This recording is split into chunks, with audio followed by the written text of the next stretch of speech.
Hello, Fulton Street Beaters, and welcome to Fulton Street Beats. It is good to see you again. It's good to have you back. If you haven't already, hit that like button.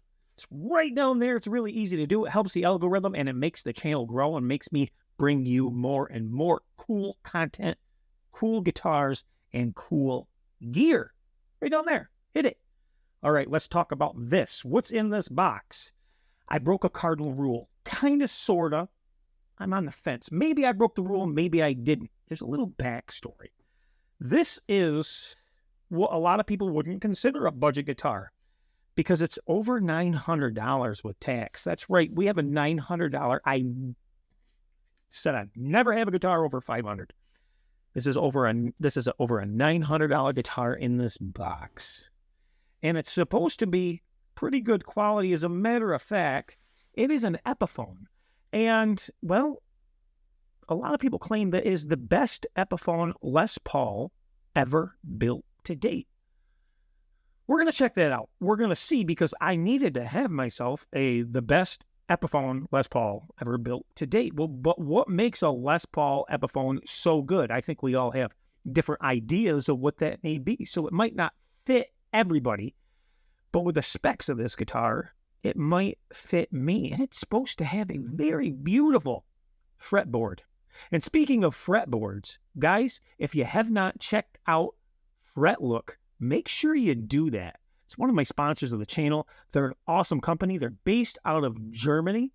And if you want to transform your guitar, the look of your guitar quickly and inexpensively, and not permanent if you don't want, check out Fretlook. They're simple, awesome, high-quality decals that go on your fretboard. I know what you're thinking. There's no way they can stay. They do stay. They're awesome. I've used them, and I got a video coming up about them, and I wouldn't endorse them unless they were an awesome company. So stay tuned for that video. Make sure you hit that like button and subscribe and hit that notification bell so you can stay up to date and check out Fretlook. They really intrigued me, and I'm pretty impressed with them. They're an awesome company. I got to speak with them a little bit, and hey, you might like them too, and it's really inexpensive. Now, let's get back to this unboxing. Yes, I know it's expensive. $900 guitar. This was sent over from my good friends at Zounds. I do a lot of business with them, and they have not disappointed yet. Zounds is awesome. Now, some of the guitars I've ordered from Zounds haven't been so awesome, but that's not Zounds' fault. That's the manufacturer's fault. But let's check this out. Okay, so real time. I don't want to break away. I want to unbox this. Break the seal from the first time. Should be a box in a box. Mike, what is it? You guys already know what it is, probably by the thumbnail. And we have our invoice. And then we should have a box in here. We do have a box in here. Got some paper in here. Look how they, this box stuff very nice. And this was delivered FedEx. I got to tell you, FedEx does a pretty good job. At least my delivery people do. Now, we're going to note the box right off to the bat. We have a hole in the box here, but the box is taped up. So that is a good sign. And it is an Epiphone, and it's for every stage. So if you got a stage, I guess it's for it. Whatever that means. I'm going to unbox the whole thing here. This is going to be pretty cool to me. Now, I wanted this guitar because it's supposed to have features that I would love. I love Les Pauls. I love them. But there's a lot of features that I don't like about Les Pauls. I don't like that they don't have enough frets. I don't like that they don't have active pickups. I don't like that most of them don't have jumbo frets. I don't like that they have fat necks. But I love the looks and I love the sounds, right? I mean, it's a Les Paul. How do you not love a Les Paul? Now, let's check out this one. Because this is the Epiphone Prophecy. And this is in the olive green.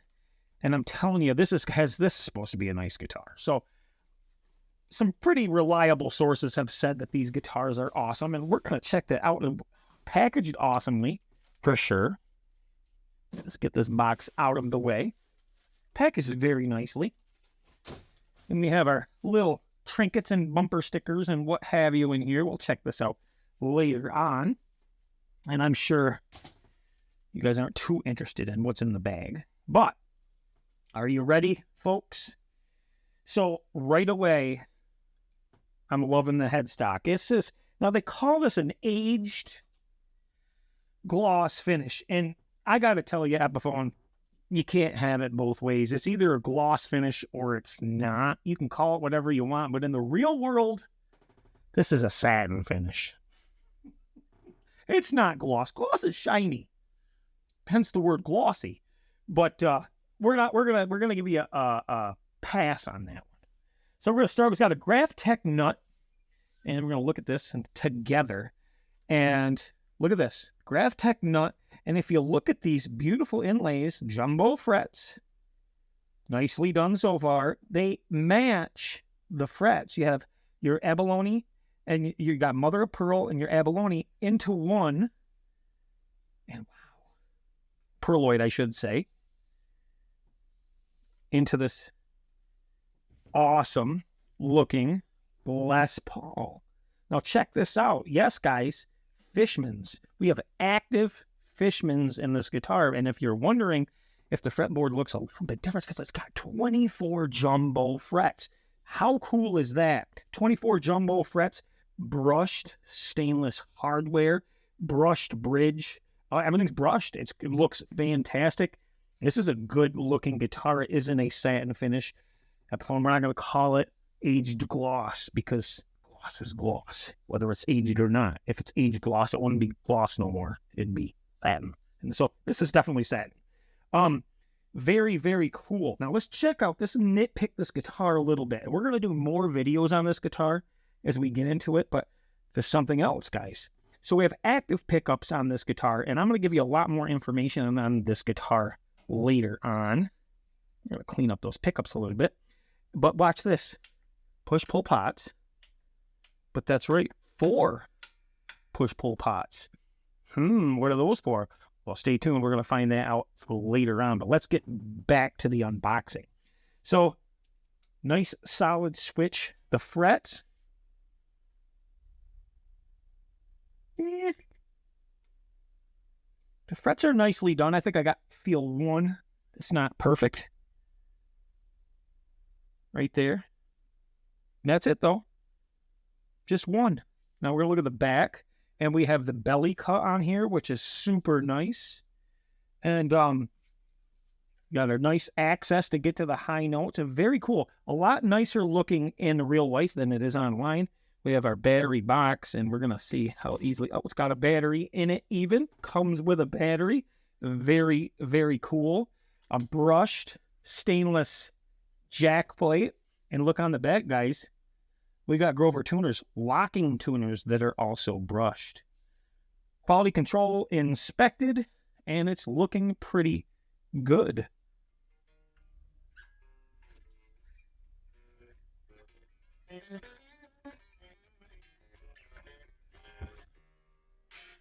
Very nice looking guitar. What do you guys think?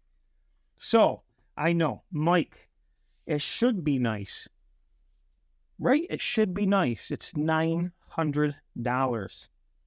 Well, not really, guys. It actually cost me a little over $500. Why? Because they have this on Zounds as blemished, which means a customer returned it that wasn't happy with it. So I'm fine-tooth combing this guitar right now to find out what in the world is the problem. Is there any finish defects? Well, there's the problem. I think we have a loose, right here, knob. Needs to be tightened down. I think that is the problem. I think we found that. These ones are all good. That one's, the nut needs to be tightened a little bit. Funny how people send stuff back for stuff like that. But, once again, it's a $900 and some guitar. I understand it. I guess I wouldn't. By the way, Graphtec nut, cut precisely. Beautiful, beautiful binding on this thing. And man, there's no finish flaws on here at all. There's nothing. No finish flaws at all. I'm digging the access to the high frets. I'm digging jumbo frets, 24 frets. Loving those lock-in tuners. You guys seen that? Look at those lock-in tuners. Aren't they nice? So this has a lot of features. We have active Fishmans. And if you'll notice, the bridge on this is kind of moved up a little bit from a regular Les Paul. So things are set up a little bit different. This guitar is really pretty much set up for metal, but I'm sure it does everything very well. That's exactly what that is. I can see the nut underneath wobbling a little bit. That's all that is.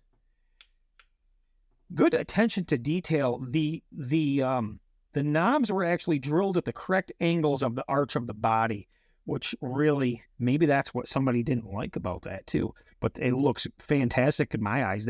I always complain when they drill straight down in an arc and then you have a big gap underneath. This one they didn't. This one's drilled, and that could be the problem. Maybe they didn't like that. Who knows? But I'm not seeing anything else wrong with this guitar. Here's the thing, and this is why we got the guitar. This is why we got this awesome looking Epiphone. It is nice slim neck, very slim, nice, very nice. Slim C is what it is. Really nice headstock. Look at this, gorgeous, right? Right out of the box. Very good looking guitar. But what we're gonna check is how good is it compared to a $176 guitar. Now, you're saying, how can that be fair? Well, let me tell you, if you haven't watched this channel, you'll know that this IYV relic style guitar, and this is a matte finish. We can call it satin if you like. This is supposed to be a grade 3 maple cap, by the way. I'm going to argue that point on this one too. Maybe a 2. Maybe a 1 or 2. Okay. Both of them. This is actually a cap. This is a veneer. But to be a grade 3, I guess we could call it a grade. It's nice. It's beautifully done. It looks fantastic. And I love the look of the guitar. I love the satin finish. I love it. But is it going to play better than this one? If you guys know, this is my best sounding Les Paul that I've ever had in here. It doesn't have active pickups. It does not have 24 jumbo frets, although they are close. They're definitely very close. Very close. But we got those 2 extra frets. So, you know what? If they're calling these jumbos, then these are also jumbos. Maybe that's why I like it so much. Never really paid attention to the frets on this. I just played it and loved it. But they're both jumbo. Very cool. So another feature that the IYV has. Yeah, I love this guitar, guys. This is an outstanding playing guitar. Another reason I love it is because this also has a nice cutaway to get inside. Now, which one feels better? This is very natural feeling to get up in here. Very natural feeling. Is this one natural feeling? IYV has it on the cutaway to access the fret, so this is pretty good, but IYV has it. It's more of a cutaway to get in there, if you can see this or not. It's just more of a natural flow with your palm to get up in here versus this one, which is more chunky. Still nice, still works great. Very good looking guitars, both of them, right? Very, very good looking guitars. But let's see what is there a difference in body? Okay, so yeah, that little bit longer of a neck changes things up a little bit here. Yeah, it changes it up quite a bit. Actually, it's definitely a longer guitar. The body themselves are right on par with each other, but that extra couple frets gives it a bit more length. Very cool. So let's plug this thing in. We'll give it an earnest P whirl, see what it sounds like, and see, well, exactly what these Fishmans do. And I'm a big Fishman pickup guy myself, so hopefully they sound good. Am I impressed with the guitar out of the box? 100%. Looks fantastic. One of the better Epiphones that I've seen, honestly. So if it plays as good as it looks, I think it's going to be a cool guitar. Would I pay $900 for the guitar? Hell no. Now, honestly, I don't care what it sounds like. Not when there's guitars like this for $176 that freaking rock and sound great. No, I wouldn't. But would I pay a tick over $500 for a guitar like this with active Fishmans? Yes. Why? Because these pickups alone are almost $300. So keep that in mind. And we have all this beautiful brushed hardware in it. You couldn't build this guitar for what it cost you. So that's pretty cool. So let's get over, plug it in, check it out. This was built 2022. Let's see, 2022 in November 15th, I believe, 2022. So it's been there since then. It's a great looking guitar. Even the bezels around the pickups are outstanding looking with no scratches, nothing like that. We'll check intonation, make sure everything's fine. The action seems to be pretty good on it. It's been tuned up.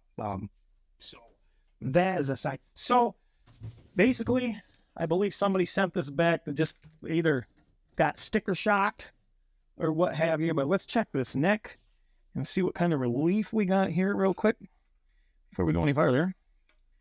We can get it in there. It's perfection. Set up perfectly. So I got no grapes. I got no pissing or moaning. Yeah, I could tighten that knob up. We're easy to go. It's not even that bad, guys. That's just something that I noticed because I touch them all the time. But those inlays, I think nice. Beautiful ebony fretboard. Frets are polished. Fantastic. Let's head over and play it. Enough rambling. Remember, give Fretlook a look.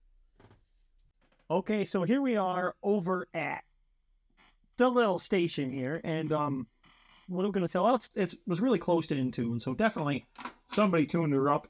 It's in drop D. And I can tell you right now, the guitar almost plays itself. It's pretty cool after just a couple strums on it. Pickups sound super good. We're going to come back and do another sound test demo of every type of coil splitting that's going on with this guitar later on. But there's some things I want to go over with you for this unboxing. Number one is, well, what's the action at? And by the way, no buzz. It's set up really well. It was set up really well.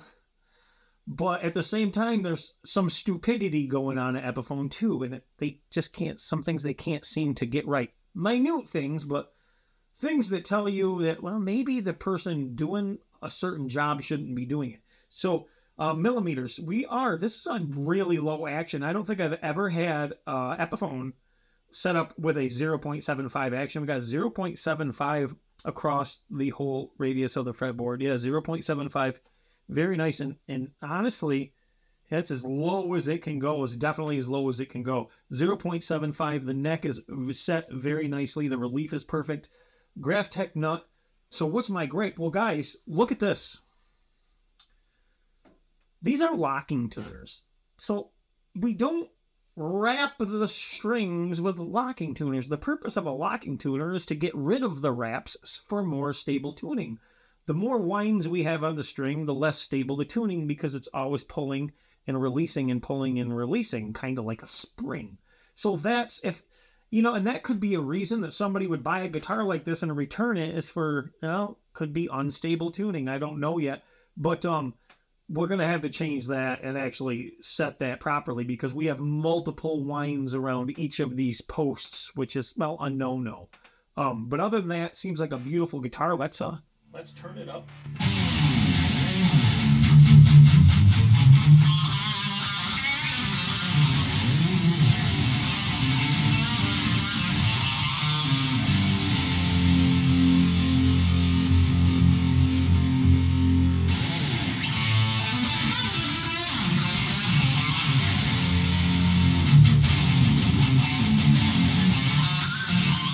She's a screamer.